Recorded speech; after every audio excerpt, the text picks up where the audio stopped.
আসসালামু আলাইকুম, কেমন আছেন সবাই? আশা করি সবাই ভালো আছেন। সকাল সকাল চলে আসলাম বাঁশ কাটার জন্য। ওইখানে একটা ফাঁকু তৈরি করতে হবে, ওইখান দিয়ে মানুষ যাওয়া আসা খুবই কষ্ট হয়। যেহেতু বর্ষাকাল, আমি আর আমার চাচাতো ভাই বাঁশ নিয়ে যাইতেছি। কাকা তো দেখলেন বাঁশ কেটে দিছে, ওইখানে একটা ফাঁকু তৈরি করতে হবে আর কি। আপনাদের আঞ্চলিক ভাষায় ফাঁকু বলে না কি বলে তা জানি না, আমাদের এখানে ফাঁকু বলে। এই যে আমরা কাজ শুরু করে দিলাম। আর আমাদের কাজ যদি ভালো লেগে থাকে আপনাদের, লাইক কমেন্ট করতে বলবেন না। আর আমি আর আমার চাচাতো ভাই দুজন মিলে বাঁশগুলো পরিষ্কার করে দিতেছি আর ছাটাই দিতেছি আর কি। আপনাদের আঞ্চলিক ভাষায় কি বলে জানি না। তো সবগুলো বাঁশ দুজনে ছাটাই দিলাম। তারপর কাকা আমি সবাই মিলে বাঁশগুলো কাটতেছি, তারপরে যা করা লাগে করতেছি আর কি। মনে করেন ওইদিকে এপারে অনেক জমি জমা আছে, তারপরে ওই পাশেও অনেক জমি আছে, মানুষের ফসলি জমি। এদিক দিয়ে পার হয়ে যেতে খুবই কষ্ট হয়। পানিতে নেমে তারপরে ঘাস আনতে হয় গরুর জন্য, অনেক কষ্ট হয়। দেখতে পাচ্ছেন অনেক পানি এখানে। কাকা নামছে, তারপরে আরেকজন লোহা মারতেছে। ওখানে অনেক পানি, অনেক কষ্ট হয় আর কি ওই পার থেকে ওই পারে যাইতে। তো এত কষ্ট করে কাজটা করা হইতেছে। আর আপনার যদি আমাদের কাজটা ভালো লেগে থাকে, লাইক কমেন্ট সাবস্ক্রাইব করতে বললেন না কিন্তু। পরবর্তীতে ছোট্ট বাঁশের ব্রিজটা আপনাদের কেমন লাগে তা কমেন্টে জানাবেন।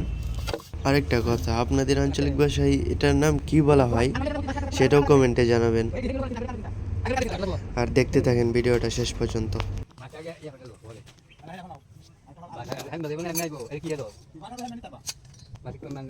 এবার তো বলে না ঠিক মতে। আচ্ছা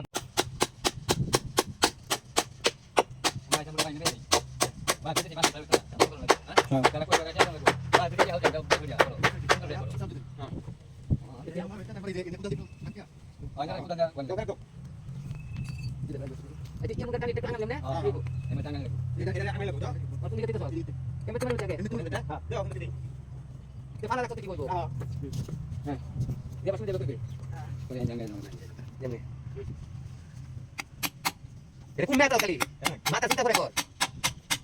এরা একটা কোন দেখা গেল তোর কোটা দেখা কই উঠমানি গো ঠিক না বলে এখানে কি হবে এখানে তো মানে এটা কত মাথা দেখা এরা লাগলো নাকি রাঙা লাগলো না দাদা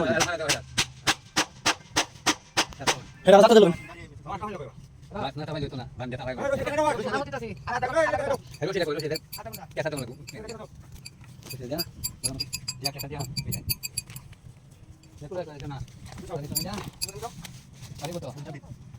আলহামদুলিল্লাহ, সকল প্রকার কাজ শেষে আমাদের ব্রিজটা কমপ্লিট হয়ে গেছে। দেখছেন ব্রিজের উপর আমি দাঁড়িয়ে আছি। আর আপনাদের আঞ্চলিক ভাষায় কি নামে ডাকা হয় এটা বলে যাবেন।